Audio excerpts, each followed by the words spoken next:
যশোরের সদর উপজেলার মনোহরপুরে সরকারি হাটবাজারে জায়গা দখল করে ব্যক্তিগত ব্যবসা প্রতিষ্ঠান গড়ে উঠেছে।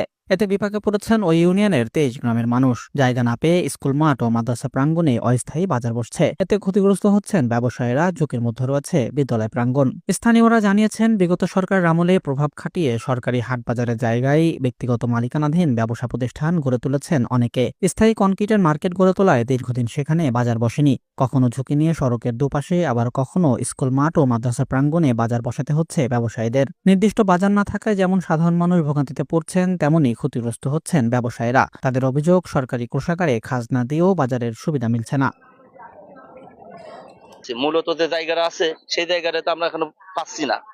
এখন যদি সরকার আমাদের এই যে ব্যবস্থাটা করে দেয়, যে মূল হাটের খাস জায়গাটা মুক্ত মানে স্থায়ী করার জন্য ওই যে সমস্ত দখল আছে দখলগুলো ক্লিয়ার করে দিয়ে আমাদের বসার জায়গা করে দেবে। হ্যাঁ, নিয়মিত খাজনা আমাদের কাছে নিয়ে যাচ্ছে। এর কোনো একটা দেখেন, আপনারা নিজেরাই দেখেন, এই রোদের ভিতর, এই কড়া রোদের ভিতর দোকানদারি করা যায়? এইসব মালপত্র সব নষ্ট হয়ে যায় না? আর বৃষ্টি আসলে দৌড় মারতে হয়, বালি ধুলো বালি এনে পুড়ে যাচ্ছে।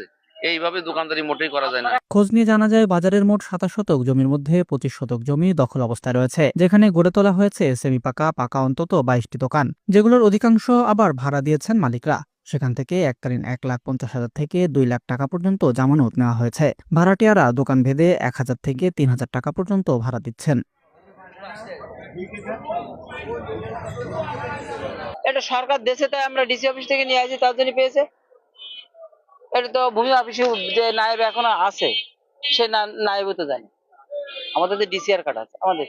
এখানে আমি 3 বছর আছি। 22 সালের প্রথম পয়লা বছরে উঠেছিলাম। আর এখানে ঘর ভাড়া দিয়ে হচ্ছে 1,000, আর ডিড করা হচ্ছে 1,70,000 টাকা। বাজারের জায়গা দখলমুক্ত করে হাট বাজারের জন্য উন্মুক্ত করার বিষয়ে দ্রুত প্রশাসনের হস্তক্ষেপ কামনা করেছে বাজার কমিটি। শান্তি নেই, কোনো বাজারে কোনো জায়গা নেই। এখন ফুটপাতে, মসজিদের সামনে, তোমার স্কুলের সামনে খোলা জায়গায় বাজার বেচা কিনা করতেছে।